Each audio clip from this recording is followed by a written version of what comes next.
السلام علیکم ورحمۃ اللہ وبرکاتہ۔ محترم سامعین، آج کے ٹاپک میں ایک شرعی مسئلے کی وضاحت کرنا مقصود ہے۔ وہ شرعی مسئلہ یہ ہے، کیا غسل کے دوران غرغرہ کرنا ضروری ہے یا نہیں؟ اس بارے شرعی حکم کیا ہے؟ محترم سامعین، یہ بات واضح رہنی چاہیے، غسل کے دوران غرغرہ کرنا مسنون ہے، ضروری نہیں ہے۔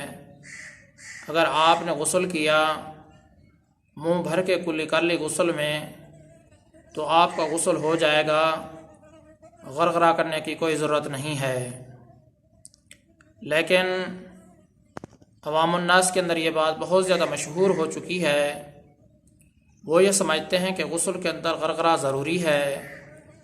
اگر کسی نے غسل کے دوران غرغرہ نہیں کیا تو ان کا بالکل غسل ہی نہیں ہوگا۔ عوام الناس کی یہ بات بالکل ہی غلط ہے، شرعاً درست نہیں ہے۔ آپ نے اگر غسل کیا، غسل کے دوران آپ نے منہ بھر کے کلی کر لی تو آپ کا غسل ہو جائے گا۔ لیکن اگر آپ کو روزہ ہے تو پھر آپ غرغرہ نہ کریں، کیونکہ روزے کے دوران غسل کرنے کی صورت میں غرغرہ کرنا منع ہے۔ محترم سامعین، مسئلے کا خلاصہ یہی ہے، عوام الناس کے اندر یہ بات بہت زیادہ پھیل چکی ہے، وہ یہ سمجھتے ہیں کہ غسل کے دوران غرغرہ کرنا ضروری ہے، غرغرے کے بغیر آپ کا غسل ہی نہیں ہوگا۔